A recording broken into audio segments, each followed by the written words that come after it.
ಒಂದ್ಸಾರಿ ಎದ್ದು ನಿಂತ್ಕೊಳ್ಳೋಣ. ಎಲ್ಲರೂ ಒಂದ್ಸಾರಿ ಎದ್ದು ನಿಂತ್ಕೊಳ್ಳೋಣ. ಶಿಲುಬೆಯ ಹೊತ್ತವ ನೀನೆ ಏಸು ನೀನೆ ಎನ್ನುವಂಥ ಹಾಡು. ಶಿಲುಬೆಯ ಹೊತ್ತವ ನೀನು ಏಸು ನೀನೆ ಎನ್ನುವಂಥ ಹಾಡನ್ನು ಸಮಯದಲ್ಲಿ ಕಣ್ಣುಗಳನ್ನು ಮುಚ್ಚಿಕೊಂಡಂಥವರಾಗಿ ಆತನನ್ನು ನೆನಪು ಮಾಡಿಕೊಂಡು ಆತನು ನಮಗೋಸ್ಕರವಾಗಿ ಮಾಡಿರ್ತಕ್ಕಂಥ ಒಂದು ತ್ಯಾಗ ದೊಡ್ಡದು ಎಂಬುದಾಗಿ ನೆನೆಸಿ ಆತನ ಕರುಣೆಯನ್ನು, ಕನಿಕರವನ್ನು, ಕೃಪಾ ಕಟಾಕ್ಷವನ್ನು, ಆತನು ಮಾಡಿದಂಥ ಅದ್ಭುತವಾದಂಥ ಕಾರ್ಯವನ್ನು ನೆನಪು ಮಾಡಿಕೊಂಡವರಾಗಿ ಸಮಯದಲ್ಲಿ ಆತನನ್ನು ನಾವು ಮಹಿಮೆಪಡಿಸುವಂಥವರಾಗೋಣ. ಹಲ್ಲೆಲೂಯಾ. ಶಿಲುಬೆಯ ಹೊತ್ತವ ನೀನೇ ಯೇಸು ನೀನೇ, ಶಿಲುಬೆಯ ಹೊತ್ತವ ನೀನೇ ಯೇಸು ನೀನೇ, ಲಲಿತ ನಿವಾಸವ ಬಿಟ್ಟವ ನೀನೇ, ಲಲಿತ ನಿವಾಸವ ಬಿಟ್ಟವ ನೀನೇ, ಇಳೆಯೊಳೆಮ್ಮನು ಪಡಕೊಂಡವ ಯೇಸು ನೀನೇ, ಶಿಲುಬೆಯ ಹೊತ್ತವ ನೀನೇ ಯೇಸು ನೀನೇ,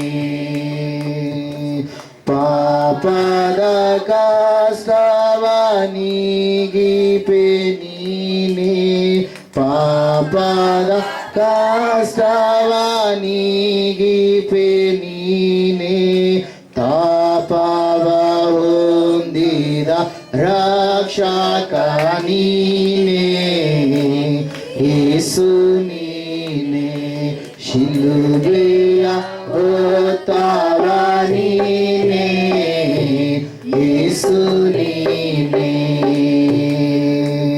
ಜೀವವನ ಮಲೆ ಹುಟ್ಟಿಸಿ ನೀನೇ, ಜೀವವನ ಮಲೆ ಹುಟ್ಟಿಸಿ ನೀನೇ, ಸಾವಿನ ಕೊಂಡಿಯ ಮುರಿದವ ನೀನೇ ಯೇಸು ನೀನೇ, ಸಾವಿನ ಕೊಂಡಿಯ ಮುರಿದವ ನೀನೇ ಯೇಸು ನೀನೇ, ಶಿಲುಬೆಯ ಹೊತ್ತವ ನೀನೇ ಯೇಸು ನೀನೇ, ಇಷ್ಟಲಿಂಗಾಯವ ಪಾಠವ ನೀನೇ, ಇಷ್ಟಲಿಂಗಾಯವ ಪಾಠವ ನೀನೇ, ದುಷ್ಟರ ಪೊರೆಯಲು ಸತ್ತವ ನೀನೇ ಯೇಸು ನೀನೇ, ದುಷ್ಟರ ಪೊರೆಯಲು ಸತ್ತವ ನೀನೇ ಯೇಸು ನೀನೇ, ಶಿಲುಬೆಯ ಹೊತ್ತವ ನೀನೇ ಯೇಸು ನೀನೇ, ರಕ್ತವ ಪಾಪಕ್ಕೆ ಸುರಿದವ ನೀನೇ, ರಕ್ತವ ಪಾಪಕ್ಕೆ ಸುರಿದವ ನೀನೇ, ಶಕ್ತಿಯ ನಾಮೊಳು ಕೊಟ್ಟವ ನೀನೇ ಯೇಸು ನೀನೇ, ಶಕ್ತಿಯ ನಾಮೊಳು ಕೊಟ್ಟವ ನೀನೇ ಯೇಸು ನೀನೇ, ಶಿಲುಬೆಯ ಹೊತ್ತವ ನೀನೇ ಯೇಸು ನೀನೇ, ಶತ್ರುವ ಸ್ನೇಹಿಸಿ ಬಾಂಧವ ನೀನೇ, ಶತ್ರುವ ಸ್ನೇಹಿಸಿ ಬಾಂಧವ ನೀನೇ, ಮಿತ್ರರೇ ನಿಸಲಾಸೆ ಗೈದವ ನೀನೇ ಯೇಸು ನೀನೇ, ಮಿತ್ರರೇ ನಿಸಲಾಸೆ ಗೈದವ ನೀನೇ, ಯೇಸು ನೀನೇ, ಶಿಲುಬೆಯ ಹೊತ್ತವ ನೀನೇ,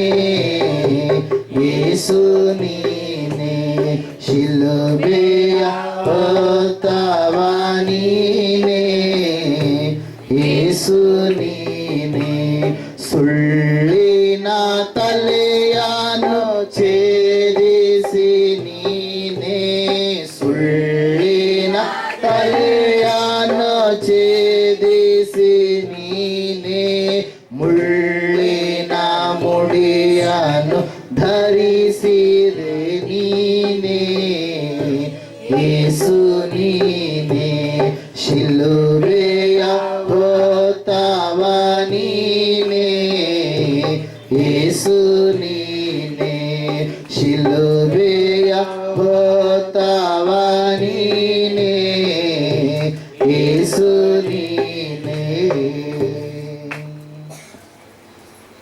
ಸ್ತುತಿ ದೇವ, ಸ್ತುತಿ ದೇವ, ಸ್ತುತಿ, ಸ್ತುತಿ, ಸ್ತುತಿ, ಸ್ತುತಿ, ಸ್ತುತಿ. ಮಹೋನ್ನತರು ಮಹಾಪರಿಶುದ್ಧನಾದ ಮಹಾದೇವರು, ಈ ಸಮಯದಲ್ಲಿ ಸ್ವಾಮಿ ಶಿಲುಬೆಯ ಧ್ಯಾನದ ಕುರಿತಾಗಿ ನಾವು ಮುಂದೆ ಹೋಗುವಾಗ ದೇವರೇ ಕರ್ತನೆ ಸ್ವಾಮಿ ಅಪ್ಪರು ಬಾಯಿಯಾಗಿದ್ದು ಕರ್ತನೆ ನೀನು ಮಾತನಾಡಯ್ಯ, ನಮಗೆ ಬೇಕಾದ ಆತ್ಮಿಕ ಆಹಾರವನ್ನು ಸ್ವಾಮಿ ನೋಡಬಡಿಸಯ್ಯ. ಹೌದು ರಾಜನೇ, ನೀನು ನಮಗೋಸ್ಕರವಾಗಿ ಯಜ್ಞವಾಗಿದ್ದಿ ಎಂಬುದಾಗಿ ನಿನ್ನ ಯಜ್ಞಾರ್ಪಣೆಗೋಸ್ಕರ ಕರ್ತನೆ ನಮ್ಮ ಒಂದು ಪಾಪವನ್ನ, ಶಾಪವನ್ನ, ನಮ್ಮ ಎಲ್ಲ ಕತ್ತಲೆಯ ಜೀವಿತವನ್ನ ಸ್ವಾಮಿ ಅಳಿಸಿ ಹಾಕಿರುವಂತಹ ಒಂದು ಯಜ್ಞಾರ್ಪಣೆಯ ಕುರಿತಾಗಿ ಸ್ವಾಮಿ ನಾವು ತಿಳಿದುಕೊಳ್ಳುವಂಥದ್ದು ಎಷ್ಟೋ ಶ್ರೇಷ್ಠವಾದಂತಹ ಸಂಗತಿ ಆಗಿದೆಯಪ್ಪ. ಹೌದು ಕರ್ತನೆ, ನೀವು ಹೇಳಿದ್ರಪ್ಪ, ನನ್ನನ್ನ ನೀವು ನೆನೆಸಿಕೊಳ್ಳಿರಿ ಎಂಬುದಾಗಿ. ಕರ್ತನೆ, ಈ ಸಮಯದಲ್ಲಿ ನಿನ್ನನ್ನು ಜ್ಞಾಪಕ ಮಾಡಿಕೊಳ್ಳುವಂತ ಒಂದು ಸುಸಂದರ್ಭವನ್ನು ನನ್ನ ಜೀವಿತದಲ್ಲಿ, ನಮ್ಮೆಲ್ಲರ ಜೀವಿತದಲ್ಲಿ ಸ್ವಾಮಿ ನೀನು ಒದಗಿಸಿಕೊಟ್ಟಿದ್ದಕ್ಕಾಗಿ ಕೃತಜ್ಞತಾ ಸ್ತೋತ್ರಗಳನ್ನು ಸಲ್ಲಿಸುತ್ತಾ ಕೂಡಿ ಬಂದಿರತಕ್ಕಂಥ ಎಲ್ಲ ಆತ್ಮಿಕ ಮಕ್ಕಳನ್ನು ನಿನ್ನ ಕರಗಳಲ್ಲಿ ಒಪ್ಪಿಸಿಕೊಡುತ್ತಾ ಮುಂದೆ ಇರತಕ್ಕಂಥ ಎಲ್ಲ ಕಾರ್ಯವನ್ನು ನೀನು ತಾನೇ ಆಶೀರ್ವಾದ ಮಾಡಿ ನಡೆಸ್ತಾ ಬರಬೇಕೆಂಬುದಾಗಿ ಕರ್ತನೆ ದೇವರೇ, ಸಾರ್ವತ್ರಿಕವಾಗಿ ಎಲ್ಲೆಲ್ಲಿ ಸಭೆಗಳು ಕೂಡಿದವು ಸ್ವಾಮಿ, ಅಲ್ಲೆಲ್ಲ ಸ್ವಾಮಿ ನಿನ್ನ ಬಲವಾದಂತ ಪ್ರಸನ್ನತೆ ಕರ್ತನೆ ಸ್ವಾಮಿ ಇವತ್ತು ದಿವಸ ಮಾತಾಡುವಂತ ನಿನ್ನ ದಾಸರ ಬಾಯಿಗೆ ಬಾಯಾಗಿದ್ದು ನೀನು ಮಾತನಾಡಿ ಅನೇಕ ಮರ್ಮಗಳನ್ನು ತಿಳಿಯಪಡಿಸಿ ನೀವು ತಾನೇ ಮಹಿಮೆ ಹೊಂದುತ್ತಾ ಬರಬೇಕೆಂಬುದಾಗಿ ನಿನ್ನ ಸ್ವಾಮಿ ಮಹಿಮೆ ಈ ಮಂದಿರದ ಆವರಣದಲ್ಲೆಲ್ಲ ತುಂಬಿಕೊಳ್ಳಲೆಂಬುದಾಗಿ ಯೇಸುವಿನ ನಾಮದಲ್ಲಿ ಪ್ರಾರ್ಥಿಸಿ ಬೇಡ ಅರ್ಪಿಸುತ್ತಿದ್ದೇವೆ ಪರಮ ತಂದೆಯೇ, ಆಮೆನ್. ಯೇಸು ಮಹಾರಾಜಕ್ಕೂ ದೇವರ ನಾಮಕ್ಕೆ ಮಹಿಮೆ ಉಂಟಾಗಲಿ. ದೇವರ ನಾಮಕ್ಕೆ ಸ್ತೋತ್ರ. ಈ ಸಮಯದಲ್ಲಿ ಎಲ್ಲರೂ ಸರಿಯಾದ ರೀತಿಯಲ್ಲಿ ಕೂತ್ಕೊಳ್ಳೋಣ.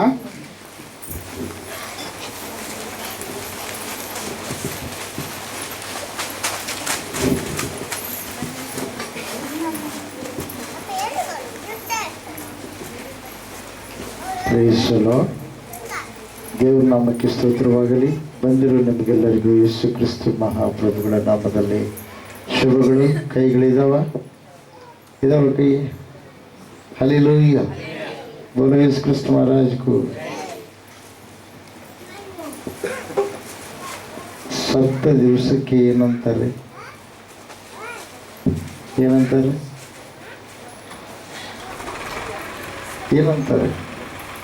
ಶುಭ ಅಂತಾರ, ಅಶುಭ ಅಂತಾರೆ. ಆದರೆ ಆ ಸೃಷ್ಟಿಕರ್ತನಾದ ದೇವರು ನರಮನುಷ್ಯರಿಗಾಗಿ ನರನಾಗಿ ಬಂದು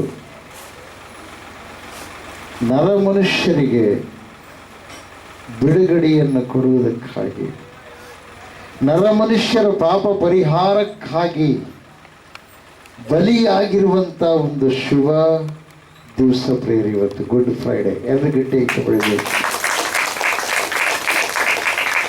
ಪ್ರಪಂಚದೊಳಗೆ ಅನೇಕ ದೇವರುಗಳು ಅನ್ನೋರಿದ್ದಾರೆ, ಆದರೆ ಸೃಷ್ಟಿಕರ್ತನಾದ ದೇವರು, ರಕ್ಷಕನಾದ ದೇವರು, ಸದಾಕಾಲ ಇರುವಂತಹ ದೇವರು ಒಬ್ಬರೇ ಪ್ರಿಯರೇ, ಅವರೇ ನಜರೇತಿನ ಯೇಸಪ್ಪ. ಎಲ್ಲರೂ ಗಟ್ಟಿದ್ವಿ. ಇವತ್ತು ಶುಭ ಶುಕ್ರವಾರ ದಿವಸ ಇಡೀ ಪ್ರಪಂಚದ ತುಂಬ ಮಾನವರ ರಕ್ಷಣೆಗೋಸ್ಕರವಾಗಿ, ಮಾನವರ ಪಾಪ ಪರಿಹಾರ ನಿಮಿತ್ತವಾಗಿ ಆ ದೇವಾದಿ ದೇವರ ಮಾನವರನ್ನು ಪ್ರೀತಿಸಿ ಅವರಿಗೆ ಬಂದಿರುವಂತಹ ಭಯಂಕರ ನರಕಾಗ್ನಿಯಿಂದ ತಪ್ಪಿಸುವುದಕ್ಕಾಗಿ ಪಾಪಕ್ಕೆ ಪ್ರಾಯಶ್ಚಿತ್ತವಾಗಿರ್ತಕ್ಕಂಥ ಆ ವೇದನೆಯನ್ನ, ನೋವನ್ನ, ಬಾಧೆಯನ್ನ, ಶಿಕ್ಷೆಯನ್ನ, ಮರಣವನ್ನ ಆತ ಸ್ವೀಕಾರ ಮಾಡಿದ್ದಾನೆ ಪ್ರಿಯರೇ. ಹಲ್ಲೆಲೂಯಾ. ದೇವರಿಗೆ ಮಹಿಮೆ ಉಂಟಾಗಲಿ, ದೇವರಿಗೆ ಸ್ತೋತ್ರ ಉಂಟಾಗಲಿ. ಮರಣವನ್ನು ಸ್ವೀಕಾರ ಮಾಡಿದ್ದೊಂದೇ ಅಲ್ಲ, ನಾನೇ ನಿಜವಾದ ದೇವರು ಎಂಬುದಾಗಿ ಮರಣವನ್ನು ಎದ್ದು ಬಂದಿರುವ ಏಕೈಕ ದೇವರ ಯೇಸು ಕ್ರಿಸ್ತ ಮಹಾಪ್ರಭು. ಮರಣವನ್ನು ಗೆದ್ದವರು ಲೋಕದೊಳಗೆ ಯಾರೂ ಇಲ್ಲ. ಎಲ್ಲರೂ ಸತ್ತಿದ್ದಾರೆ. ಅದ್ರ ಮೇಲೆ ಸಮಾಧಿ ಕಟ್ಟಲ್ಪಟ್ಟಿದೆ, ಅವ್ರದ್ದು ಮೂರ್ತಿ ಮಾಡಲ್ಪಟ್ಟಿದೆ, ಗುಡಿ ಕಟ್ಟಲ್ಪಟ್ಟಿದೆ. ಅದೇ ಪ್ರಕಾರವಾಗಿ ಅವರು ಸತ್ತ ದಿವಸ ಜಾತ್ರೆ ಮಾಡಲ್ಪಡ್ತಾ ಇದೆ ಪ್ರಿಯರೇ. ಇಡೀ ಪ್ರಪಂಚ ತುಂಬದೆ. ಆದರೆ ಯಾರು ಪ್ರಾಣ ಉಳಿಸಿರಲ್ಲ, ಯಾಕಂದ್ರೆ ಎಲ್ಲರನ್ನ ಭೂಮಿ ನುಂಗಿದ ಪ್ರಿಯರೇ. ಆದ್ರೆ ಭೂಮಿಯನ್ನ ಉಂಟು ಮಾಡಿದ ದೇವರು ತನ್ನ ಶಕ್ತಿಯನ್ನ ಕಡಿಮೆ ಮಾಡಿಕೊಂಡು ಭೂಲೋಕಕ್ಕೆ ನರ ಅವತಾರಿಯಾಗಿ ಬಂದಿದ್ದಾನೆ ಪ್ರಿಯರೇ. Praise the lord. ಈತನ ನುಂಗೋದಕ್ಕೆ ಭೂಮಿಯಿಂದ ಕೈಲಾಗಲಿಲ್ಲ ಪ್ರಿಯರೇ. ಯಾಕೆಂದ್ರೆ ಈ ಆತನನ್ನು ಉಂಟು ಮಾಡಿದ ದೇವರು ಆತನಾಗಿದ್ದಾನೆ. ಹಲ್ಲೆಲೂಯಾ. ದೇವರಿಗೆ ಮಹಿಮೆ ಉಂಟಾಗಲಿ, ದೇವರಿಗೆ ಸ್ತೋತ್ರ ಉಂಟಾಗಲಿ. ಬೋಲೋ ಯೇಸು ಕ್ರಿಸ್ತ ಮಹಾರಾಜಕ್ಕೂ.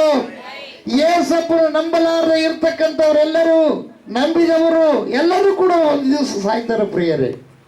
ಆದರೆ ನಂಬಿದ ಮಕ್ಕಳು, ಸೃಷ್ಟಿಕರ್ತನಾದ ದೇವರನ್ನು ನಂಬಿದ ಮಕ್ಕಳು ಮತ್ತೆ ಅವರು ಎದ್ದೇಳಲ್ಪಡ್ತಾರೆ. Praise the lord. ದೇವರಿಗೆ ಮಹಿಮೆ ಉಂಟಾಗಲಿ, ದೇವರಿಗೆ ಸ್ತೋತ್ರ ಉಂಟಾಗಲಿ. ಯೇಸಪ್ಪ ಈ ಲೋಕಕ್ಕೋಸ್ಕರವಾಗಿ ಸರ್ವಮಾನವ ರಕ್ಷಣೆಗಾಗಿ ಎಲ್ಲ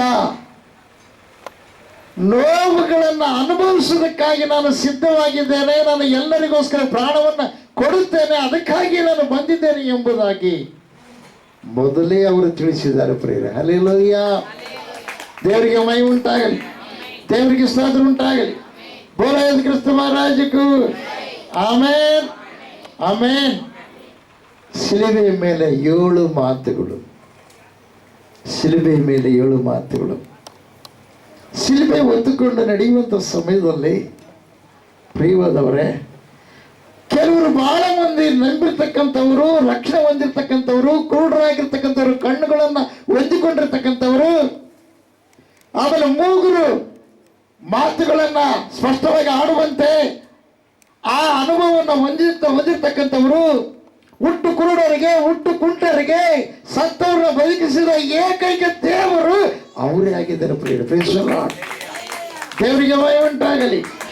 ಸಮುದ್ರ ಅಲ್ಲಕಲ್ಲೋಲ ಆಗಿ ಬಿರುಗಾಳಿ ಬೀಸಿದರೆ ಸಮುದ್ರವನ್ನೇ ಗದರಿಸಿ ನಿಲ್ಲಿಸಿದ ಒಬ್ಬ ವ್ಯಕ್ತಿ Yesu Krista ಮಹಾಪ್ರಭುಗಳು. Price the lord.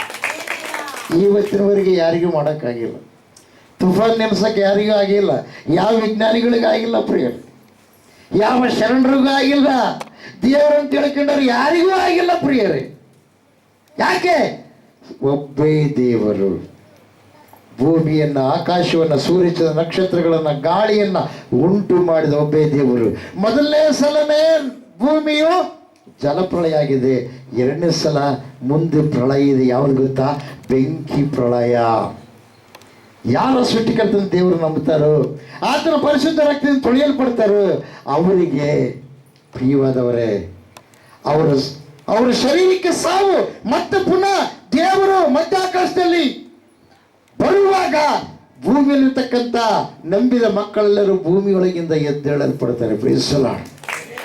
ದೇವರಿಗೆ ಮಹಿಮೆ ಉಂಟಾಗಲಿ, ದೇವರಿಗೆ ಸ್ತೋತ್ರ ಉಂಟಾಗಲಿ. ನೀನು ದೇವಲೋಕ ಸೇರ್ಬೇಕಾ? ನೀನು ದೇವಲೋಕ ಸೇರ್ಬೇಕಾದ್ರೆ ನೀನು ಪಾಪಕ್ಕೆ ಏನಾಗಬೇಕು? ಪ್ರಾಯಶ್ಚಿತ್ತವಾಗಬೇಕು. ನೀನು ದೇವಲೋಕ ಸೇರಿಸ್ಬೇಕಾದ್ರೆ ದೇವಲೋಕದಲ್ಲಿರ್ತಕ್ಕಂಥ ದೇವರು ಸಾಮಾನ್ಯವಾಗಿರ್ಬೇಕಂತ ವ್ಯಕ್ತಿ ಅಲ್ಲ. ಕೋಟಿ ಸೂರ್ಯಕ್ಕಿಂತಲೂ ಹೆಚ್ಚು ಪ್ರಕಾಶವುಳ್ಳ ದೇವರು. ಒಬ್ಬ ಸೂರ್ಯನ ಬಿಸಿಲು 4 ತಿಂಗಳಲ್ಲಿ ಕೆಲವು ತಿಂಗಳು ಬಿದ್ದರೆ ಭೂಮಿಯಲ್ಲಿರ್ತಕ್ಕಂಥ ನಾವು ಗಡ ಗಡ ಗಡ ಗಡ ನಡುಗ್ತೀವಿ ಪ್ರಿಯರೇ. ಆದರೆ ಕೋಟಿ ಸೂರ್ಯಕ್ಕಿಂತಲೂ ಹೆಚ್ಚು ಪ್ರಕಾಶವುಳ್ಳ ದೇವ್ರ ಹತ್ರ ನೀನು ಹೋಗ್ಬೇಕಾದ್ರೆ ಆ ದೇವಾದಿ ದೇವರು ಭೂಲೋಕಕ್ಕೆ ಬಂದು ಎಲ್ಲರಿಗೋಸ್ಕರವಾಗಿ ಏನು ಮಾಡಿದ್ದಾನೆ? ರಕ್ತ ಸುರಿಸಿದ್ದಾನೆ. ಆ ರಕ್ತ ಸಾಕ್ಷಿ ನಿನಗೆ ಬೇಕು. ಯಾರು ಆತನ ನಂಬಿ ಆತನ ಪರಿಶುದ್ಧ ರಕ್ತದಿಂದ ತೊಳೆಯಲ್ಪಡ್ತಾರೋ ಅವರು ಪಾಪದಿಂದ ಬಿಡುಗಡೆ ಹೊಂದಿದವರು. ಅವ್ರು ಇರೋವರೆಗೂ ರಕ್ಷಣೆ ಹೊಂದಿದ ಮೇಲೆ ಅಲ್ಲಿಗೆ ಮುಗೀತಲ್ಲ. ರಕ್ಷಣೆ ಹೊಂದಿದ ಮೇಲೆ ನಿನ್ನ ನಡವಳಿಕೆ ಸರಿಯಾಗಿರ್ಬೇಕು. ನಡತೆ ಇಲ್ಲದ ವಿಶ್ವಾಸ ಸತ್ತ ಎಣಕ್ಕೆ ಸಮಾನ ಅಂತ. ನಿನ್ನ ಜೀವಿತವನ್ನ ಪ್ರತಿಯೊಂದು ದಿನ ದೇವರಲ್ಲಿ ನಡ್ಕೊಂಡಿರ್ತಕ್ಕಂಥದ್ದು, ದೇವರ ಪ್ರೀತಿ ನೀನು ಕಲಿತುಕೊಂಡು ಅದನ್ನು ಇತರಿಗೆ ವ್ಯಕ್ತಪಡಿಸುವಂಥದ್ದನ್ನು, ನೀನು ಇದ್ದ ಜಾಗದಲ್ಲಿಯೇ ದೇವರ ಬೆಳಕು ಪ್ರಕಾಶಿಸುವಂಥದ್ದನ್ನ ನೀನು ಮಾಡ್ತಾ ಇದ್ದರೆ ಅದು ಪ್ರತಿಯೊಂದು ದಿವಸ ದೇವರ ಜೀವಬಾಧ್ಯರ ಪಟ್ಟಿಯಲ್ಲಿ ಲೆಕ್ಕ ಇರುತ್ತೆ. ಪ್ರೇರೆ ಜ್ಞಾಪಕ ಪುಸ್ತಕದಲ್ಲಿ ಲೆಕ್ಕ ಇರುತ್ತೆ. ಹಲ್ಲೆಲೂಯ, ದೇವರಿಗೆ ಮೈ ಉಂಟಾಗಲಿ. ಅದಕ್ಕೆ ಹೇಳ್ತಾನೆ ದೇವರು ಏನಂತ ಗೊತ್ತಾ, ಒಳ್ಳೆಯವ್ರಿಗೆ ಕೆಟ್ಟವ್ರಿಗೆ ವ್ಯತ್ಯಾಸ ಏನು. ಕೆಟ್ಟವನು ಕೂಡ ಏನು ಮಾಡ್ತಾನೆ, ಕೆಟ್ಟವನ್ನ ಪ್ರೀತಿ ಮಾಡ್ತಾನೆ, ಕಳ್ಳನು ಪ್ರೀತಿ ಮಾಡ್ತಾನೆ. ನೀವು ಒಳ್ಳೆಯವರು ಅಂತ ಹೇಳಿಬಿಟ್ಟು ನಿಮ್ಮ ಶತ್ರುಗಳನ್ನು, ನಿಮ್ಮ ಶತ್ರು ಯಾರು? ನಿಮ್ಮ ಮನೆಗಳವರು ನಿಮ್ಮ ಶತ್ರು ಆಗಿರ್ಬೋದು, ನಿಮ್ಮ ಅಕ್ಕಪಕ್ಕದವರು ನಿಮ್ಮ ಶತ್ರುಗಳಾಗಿರ್ಬೋದು.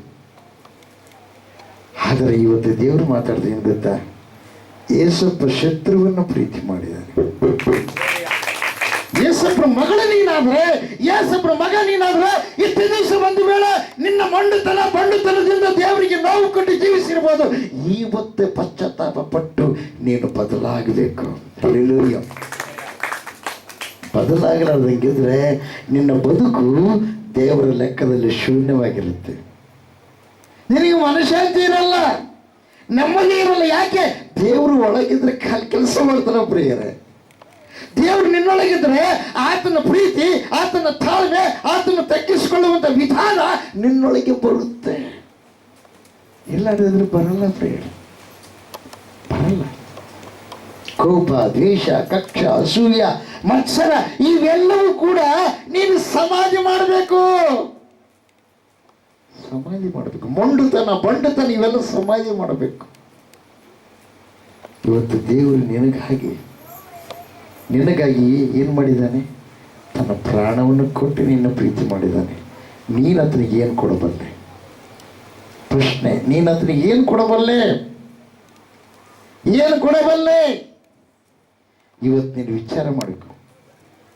ಇಷ್ಟು ದಿವಸ ಏನು ಕೊಟ್ಟಿದ್ದೀ ದೇವರಿಗೆ? ನೀನು ದ್ವೇಷ ಕೊಟ್ಟಿದೀಯಾ? ಸಿಲುವಿಗೆ ದಿನ ದೇವರಿಗೆ ಏರಿಸ್ತಾ ಇದೀಯಾ?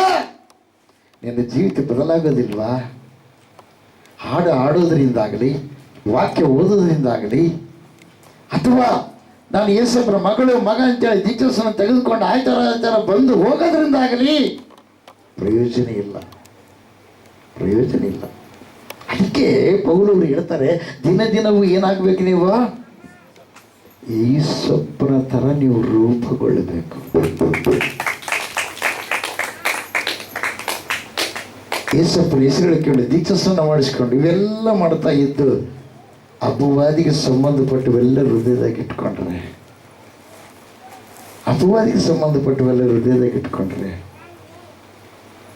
ಅಪವಾದಿ ನೀನೇನು ಮಾಡ್ತಾನೆ ಗೊತ್ತಾ?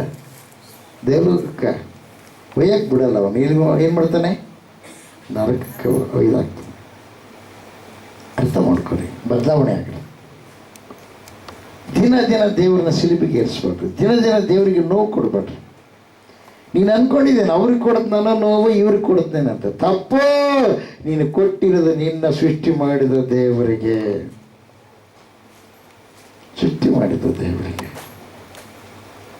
ಹಲ್ಲೆಲೂಯಾ. ತಂದೆಯೇ, ಇವ್ರು ಏನು ಮಾಡ್ತಾರೆ ಇವ್ರಿಗೆ ಗೊತ್ತಿಲ್ಲಪ್ಪ, ಇವ್ರನ್ನ ಕ್ಷಮಿಸು. ಯಾಕಂದಿದ್ದಾನೆ? ಇವತ್ತು ನಿನಗೂ ಹೇಳ್ತಾ ಇದ್ದಾನೆ, ಇವ್ರನ್ನ ಕ್ಷಮಿಸು, ಇನ್ನೂ ಕ್ಷಮಿಸು ಅಂತಾನೆ. ಎಲ್ಲಿವರೆಗೂ? ನೀನು ಪ್ರಾಣವರೆಗೂ ಹೋಗೋವರೆಗೆ ಹಂಗೆ ಇದ್ರೆ ಹೆಂಗೆ? ಬದಲಾಗಲ್ವಾ?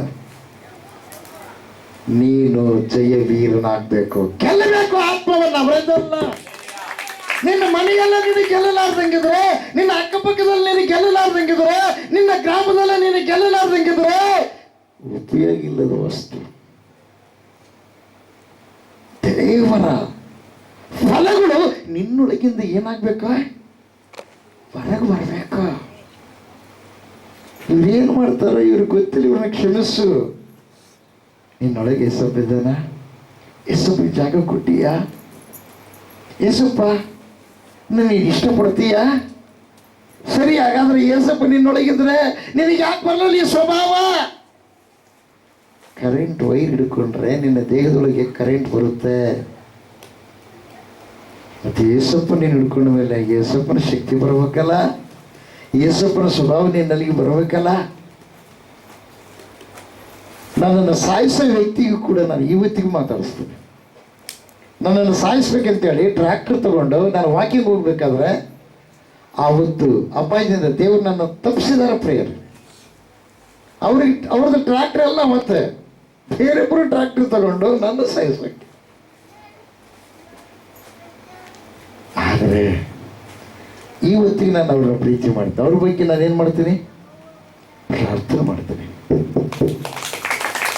ಯೇಸಪ್ಪ ನನ್ನೊಳಗೆ ಬಂದಿದ್ದಾನೆ. ನಾನು ಎಲ್ಲರನ್ನ ಗದರಿಸ್ತೇನೆ. ಗದರಿಸೋಣ ತಿಳ್ಕೊಂಡು ಅವ್ರ ಮೇಲೆ ದ್ವೇಷ ಇಟ್ಕೊಳ್ಳಲ್ಲ.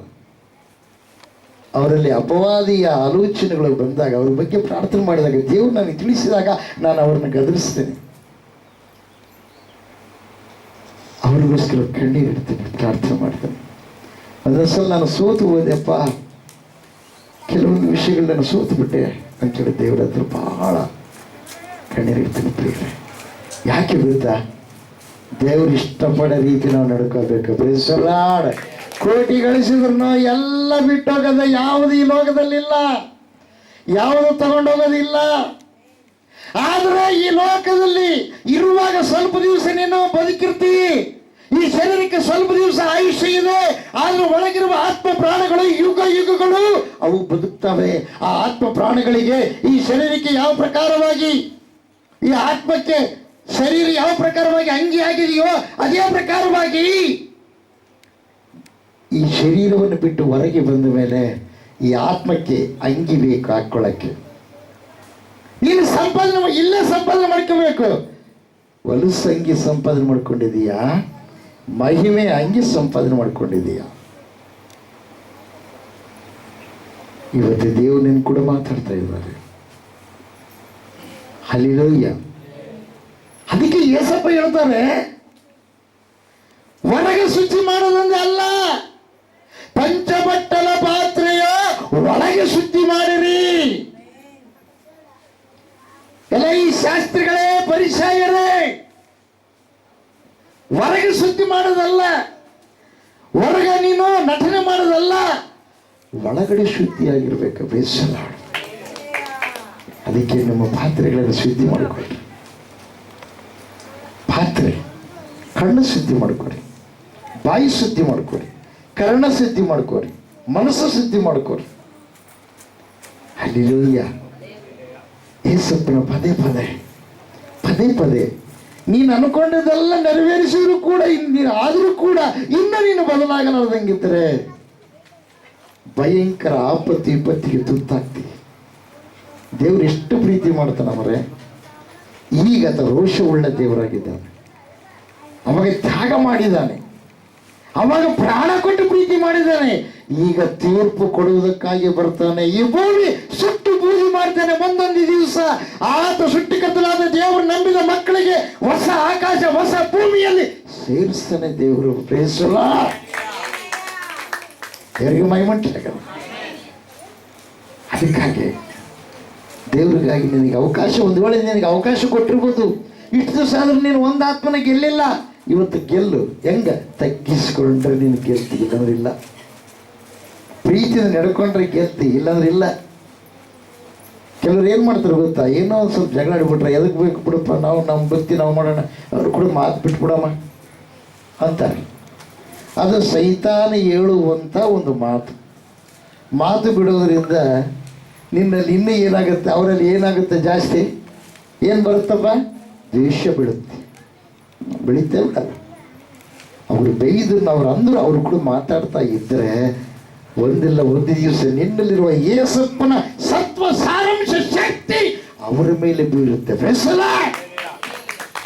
ಅದಕ್ಕೆ ಕಲ್ಕೊಳ್ರಿ, ಪ್ರೀತಿಯನ್ನು ಕಲ್ಕೊಳ್ರಿ. ಹಲ್ಲೆಲೂಯಾ. ದೇವರಿಗೆ ಮಹಿಮೆಯುಂಟಾಗಲಿ. ಕೋಪ ಸುಲಭವಾಗಿ ಬರುತ್ತೆ. ಯಾರಿಗಾದ್ರೂ ನಾಶಪಡಿಸ್ಬೇಕು ಸುಲಭ, ಇನ್ನೊಬ್ಬರಿಗೆ ಅನ್ಯಾಯ ಮಾಡೋದು ಸುಲಭ. ಅನ್ಯಾಯ ಮಾಡಿದವರಿಗೆ ಸಹಾಯ ಮಾಡೋದು ಕಷ್ಟ. ಅದೇ ದೇವರ ಬುದ್ಧಿ. ಅದು ಕಲ್ಕೋಬೇಕು. ಆ ಥರ ಯಾರು ಇರ್ತಾರೆ ಅವ್ರಿಗೆ ಮನಃಶಾಂತಿ ಇರುತ್ತೆ, ಅವ್ರಿಗೆ ನೆಮ್ಮದಿ ಇರುತ್ತೆ. ಮುಖ್ಯವಾಗಿ ಏನು ಗೊತ್ತಾ, ಆರೋಗ್ಯ ಬರುತ್ತೆ. ಹಲ್ಲೆಲೂಯಾ. ಎಷ್ಟು ಅನಾರೋಗ್ಯ ಇದ್ದರು, ಎಷ್ಟು ಬಾಧೆ ಇದ್ದರು ಅದಕ್ಕೆ ಜಯಿಸಕ್ಕಾಗಲ್ಲ. ಹಲ್ಲೆಲೂಯಾ. ಯಾಕೆ? ಅದು ಪರಿಪೂರ್ಣವಾಗಿರುವಂತಹ ಜೀವವುಳ್ಳ ಸದಾಕಾಲ ಜೀವಿಸುವ ಸೃಷ್ಟಿಕರ್ತನಾದ ದೇವರಾದ ಯೇಸು ಕ್ರಿಸ್ತ ಮಹಾಪ್ರಭುಗಳ ಪರಿಶುದ್ಧ ರಕ್ತ ದೇಹಾತ್ಮದೊಳಗೆ ಪ್ರವೇಶ ಮಾಡಿರುತ್ತೆ. ಅದಕ್ಕೆ ಕೊರಿಂಥದವರಿಗೆ ಬರೆದ ಪತ್ರಿಕೆ 6ನೇ ಅಧ್ಯಾಯದಲ್ಲಿ ದೇವರು ಮಾತಾಡ್ತಾರೆ. ಏನಂತ ಗೊತ್ತಾ? ಅದ್ಭುತವಾಗಿ ಮಾತಾಡ್ತಾರೆ. ನಾನು ಅವರೊಂದಿಗೆ ಇರ್ತೀನಿ, ನಾವು ಜೀವ ಸ್ವರೂಪನಾದ ದೇವರ ಮಂದಿರವಾಗಿದ್ದೇವಲ್ಲ. 12:13-14ನೇ ವಚನದಲ್ಲಿ ನಾವು ಜೀವ ಸ್ವರೂಪನಾದ ದೇವರ ಮಂದಿರವಾಗಿದ್ದೇವಲ್ಲ. ಆತನು ನಮ್ಮಲ್ಲಿದ್ದು ಏನು ಮಾಡ್ತಾನೆ? ತಿರುಗಾಡ್ತಾನೆ. ದೇವರಿಗೆ ಮೈ ಉಂಟಾಗಿದೆ. ದೇವರು ನಿನ್ನಲ್ಲಿದ್ದು ತಿರುಗಾಡ್ತಾನೆ ಅಂದ್ರೆ ದೇವ್ರ ಲಕ್ಷಣ ಬರಬೇಕಲ್ಲ. ಒಡೆಯುವವರಿಗೆ ಬೆನ್ನು, ಉಗುಳುವವರಿಗೆ ಮುಖ, ಬೈಯುವವರಿಗೆ ಎಷ್ಟನ್ನ ಬೈಲಿ ಸಹನೆ ಇದೆಯಾ? ಹಾಗಾದ್ರೆ ನಿನ್ನೊಳಗೆ ಯೇಸಪ್ಪನ ಬೆಳಕು ಇದೆಯಂತ ಅರ್ಥ.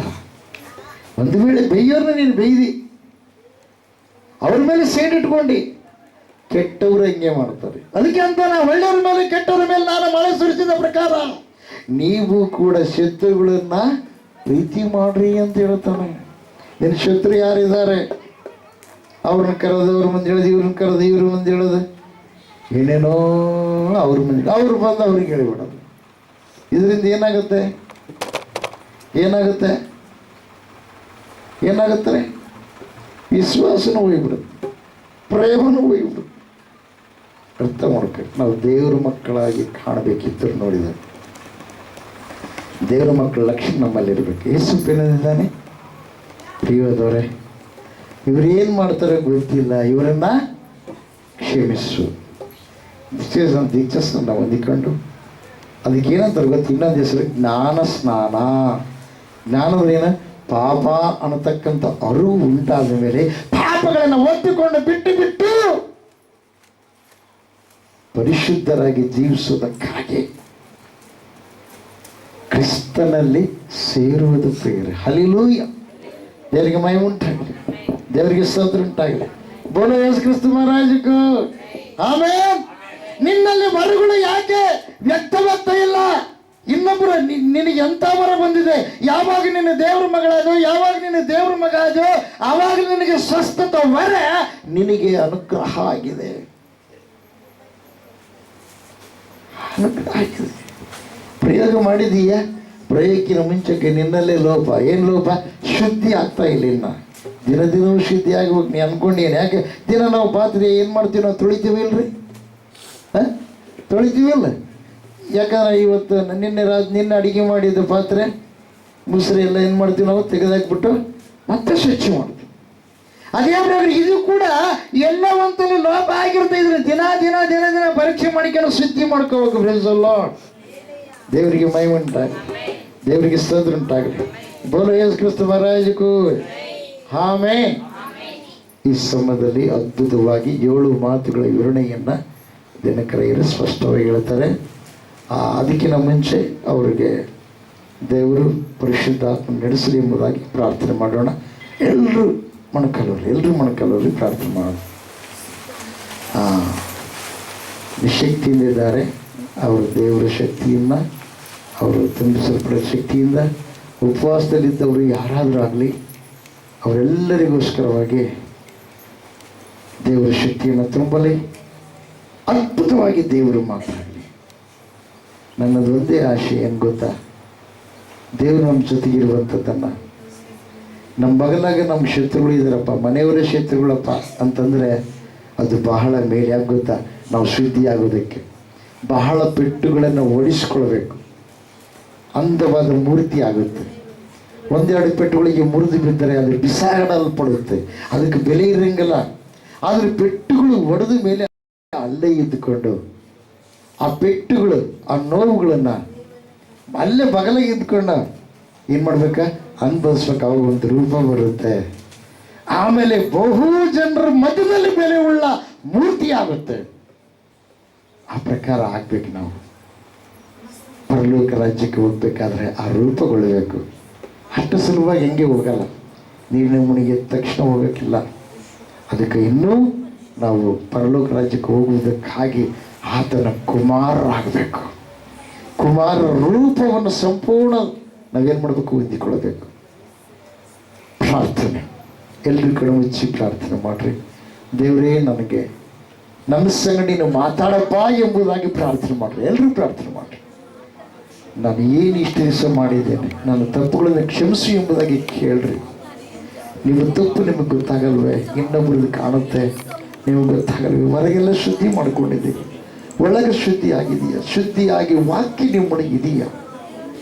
ಎಲ್ಲರನ್ನು ಪ್ರೀತಿ ಮಾಡಿದ ಆ ಮಹಾದೇವರ ಮಗಳು ಮಗನಾಗಿರುವಾಗ ಯಾಕೆ ಇನ್ನೂ ಕೂಡ ನೀವು ಆತನಿಗೆ ನೋವು ಕೊಡ್ತೀರಿ, ಅದನ್ನು ಬಾಧಿಪಡಿಸ್ತೀರಿ? ಪ್ರಿಯವಾದವರೇ,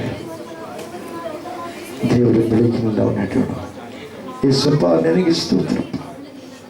ಹೌದು ಕರ್ತನೆ, ಎಚ್ಚರಿಕೆ ಮಾತನ್ನು ತಿಳಿಯಪಡಿಸು ಎಂಬುದಾಗಿ ನೀನು ಮಾತಾಡಿದೆ ಸ್ವಾಮಿ.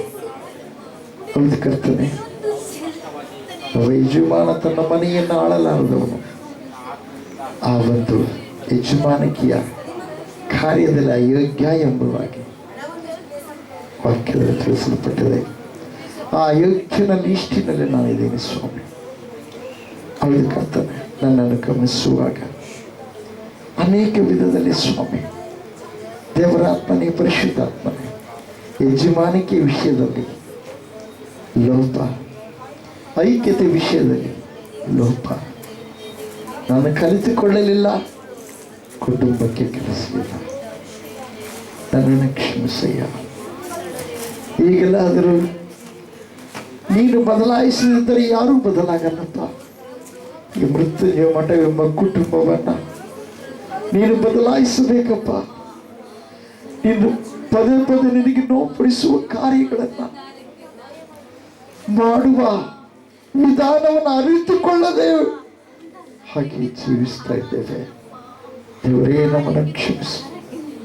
ತಂದೆಯೇ, ನಮ್ಮನ್ನು ಕ್ಷಮಿಸಯ್ಯ. ನೀನೇ ಬದಲಾಯಿಸಬೇಕು. ತಂದೆಯೇ, ನಿನ್ನ ಕುಮಾರನನ್ನು ಬಲಪಡಿಸಯ್ಯ. ಮಹತ್ತರವಾಗಿರ್ತಕ್ಕಂಥ ಕಾರ್ಯ ಮಾಡಲು ಕುಮಾರ್ ನೀನು ಆಯ್ಕೆ ಮಾಡಿದ್ದೆಪ್ಪ. ಗರ್ಭದಲ್ಲಿರುವಾಗ ನೀನು ಕರೆದಿದ್ದೆ ಸ್ವಾಮಿ. ಸೇವಾ ಪರಿಚಯ ಮಾಡುವುದರ ಕಾರ್ಯದಲ್ಲಿ ಅನೇಕ ವಿಧದಲ್ಲಿ ಸ್ವಾಮಿ, ಮುಳ್ಳುಗಳ ಮಧ್ಯದಲ್ಲಿ ಜೀವಿಸುತ್ತಾ ಮುಳ್ಳುಗಳ ಹಾಸಿಗೆ ಮೇಲೆ ನಡೆಯುವಂಥ ಸ್ಥಿತಿ ಅಪ್ಪಾಜಿ ನಿನ್ನಷ್ಟಕ್ಕೆ ಒಪ್ಪಿಸಿಕೊಡ್ತಾ ಇದ್ದ. ಪರಿಶುದ್ಧಾತ್ಮ ದೇವರೇ, ನೀನು ಜೊತೆಗಿದ್ದೀಯಪ್ಪ. ಅದಕ್ಕಾಗಿ ನನಗೆ ಸ್ತೋತ್ರ. ನೀನು ಕಾರ್ಯ ಮಾಡು. ಲೋಕವನ್ನು ನೋಡದೆ, ಲೋಕವನ್ನು ಉಂಟು ಮಾಡಿದ ದೇವ, ನಿನ್ನನ್ನು ನೋಡುವಂತೆ ನಿನ್ನ ಪರಮ ಜ್ಞಾನದಿಂದ ತುಂಬಿಸಿ ನೀನೇ ಮಾತಾಡಪ್ಪ, ನೀನೇ ಬಲಪಡಿಸಪ್ಪ. ಹೌದು ಕರ್ತನೆ, ನಮ್ಮ ದೇಶದ ಏಳಿಗೆಗಾಗಿ ದುಡಿಯುವ ವ್ಯಕ್ತಿತ್ವವನ್ನು ನೀನು ಕೊಟ್ಟಿದ್ದಿ ಸ್ವಾಮಿ. ನಮ್ಮ ದೇಶದ ಶಾಂತಿಗಾಗಿ, ನಮ್ಮ ದೇಶದ ಜನರು ರಕ್ಷಣೆ ಹೊಂದಬೇಕು ಸ್ವಾಮಿ. ಕರ್ತನೆ, ಮೌಢ್ಯತನ ತೊಲಗಿ ಹೋಗ್ಬೇಕು. ಕರ್ತನೆ, ಭಯಂಕರವಾಗಿರುವಂಥ ವ್ಯಭಿಚಾರ, ಭಯಂಕರವಾಗಿರುವಂಥ ಕಳ್ಳತನ, ಮೋಸ, ಲಂಚಗುಂಡಿತನ, ಅಯ್ಯೋ ಸೃಷ್ಟಿಕರ್ತನ ದೇವರ ನಿನ್ನನ್ನು ಆರಾಧನೆ ಮಾಡಿದ ಸೃಷ್ಟಿಯನ್ನು ಪೂಜಿಸಿ ನಷ್ಟ ಮಾಡುವಂಥ ಸ್ಥಿತಿ ಗತಿಗೆ ಉರುಳಿರುವಾಗ ಅದೇ ಪ್ರಕಾರವಾಗಿ ನಾನಾ ರೋಗಗಳಿಗೆ, ಬಾಧೆಗಳಿಗೆ ಮತ್ತು ಅನೇಕ ತರವಾದ ಅಪಘಾತಗಳಿಗೆ ಬಲಿಯಾಗ್ತಾ ಇರಬೇಕಾದರೆ ಏಸಪ್ಪ, ಅದನ್ನು ಅರಿತುಕೊಳ್ಳುವುದಕ್ಕಾಗಿ, ಮನವರಿಕೆ ಮಾಡುವುದಕ್ಕಾಗಿ ಸಾಧನವಾಗಿ ನಿಲ್ಲಿಸಿದೆ ಸ್ವಾಮಿ. ನೀನು ಬಲಪಡಿಸು, ಭದ್ರಪಡಿಸು ಕರ್ತನೇ. ಆತನಿಗೆ ಜೋಡಿಯಾಗಿ ಕರ್ತನೆ ಎಲ್ಲಿ ಹೋದರೂ ಸುವಾರ್ತೆ ಸಾರುವಾಗ ಇಬ್ಬರನ್ನು ನೇಮಕ ಮಾಡಿದೆ. ಆತನಿಗೆ ಜೋಡಿಯಾಗಿ ಕರ್ತನೆ ಒಬ್ಬರು ನೇಮಕ ಮಾಡು ಸ್ವಾಮಿ. ಹೌದು ಕರ್ತನ, ಸೇವಾ ವಿಧಾನದಲ್ಲಿ ಸೇವೆಗೆ ಹೋಗುವಾಗ ಸಹಾಯ ಮಾಡೋದಕ್ಕಾಗಿ ಪ್ರಾರ್ಥನಾ ಸಹಕಾರಿಯಾಗಿ ನೀನು ಒಬ್ಬರನ್ನು ಕೊಟ್ಟಿದ್ದೀವಿ ಸ್ವಾಮಿ. ಅದೇ ಪ್ರಕಾರವಾಗಿ ಸೇವೆ ಮಾಡುವಾಗ ಕರ್ತನ ಸೇವೆಗೆ ಹೋಗುವಾಗ ಪುರುಷ ಕರ್ತನ ಸ್ನೇಹಿತನನ್ನ ಅಥವಾ ಕರ್ತನೆ ನೀನು ಆಯ್ಕೆ ಮಾಡಿದ ಒಬ್ಬ ವ್ಯಕ್ತಿಯನ್ನು ಜೋಡಿಯನ್ನಾಗಿ ಮಾಡಿ ನೀನು ನಡೆಸು, ಬಲಗೊಳಿಸು, ಭದ್ರಪಡಿಸು, ವೀಕ್ಷಿತ ಕೊಡು. ನಿನ್ನಷ್ಟಕ್ಕೆ ಒಪ್ಪಿಸಿಕೊಡ್ತಾ ಇದ್ದಾನೆ. ದೇವರೇ, ಸ್ವರವನ್ನು ಕರ್ತನೆ ಆತನ ಎಲ್ಲ ವಿಧದಲ್ಲಿರ್ತಕ್ಕಂಥ ಹಾವಭಾವಗಳೆಲ್ಲವೂ ನಿನ್ನ ರೂಪದಂತೆ ರೂಪುಗೊಳ್ಳಲಿ. ಸಂಪೂರ್ಣ ನಿನ್ನ ಶಕ್ತಿ ಪರಿಪೂರ್ಣವಾಗಿ ತುಂಬಿ ನಿನ್ನ ಒಂದು ಮಾತುಗಳು ಪ್ರಜ್ವಲವಾಗಿ ನಮ್ಮೆಲ್ಲರ ಮೇಲೆ ಆವರಿಸಲಿ, ನಮ್ಮ ಹೃದಯದೊಳಗೆ ಪ್ರವೇಶಿಸಲಿ. ದೇವಾ, ಕೋರ್ತಾ ಇದ್ದೇನೆ, ಕಾರ್ಯ ಮಾಡಿ ನಡೆಸು, ಬಲಗೊಳಿಸು. ಪ್ರಾರ್ಥನೆ ಕೇಳಿದಕ್ಕಾಗಿ ಸ್ತೋತ್ರ. ಎಲ್ಲಕ್ಕೆ ನಮ್ಮ ಮಹಿಮೆ ಮುಂಟಾಗಲಿ. ಯೇಸು ಕ್ರಿಸ್ತ ಮಹಾಪ್ರಭು ಪರಿಶುದ್ಧ ನಾಮದಲ್ಲಿ ಬೇಡಿ ಎಲ್ಲವನ್ನು ಹೊಂದಿದ್ದೇವೆ ಪರಮ ತಂದೆಯೇ. ಆಮೆನ್.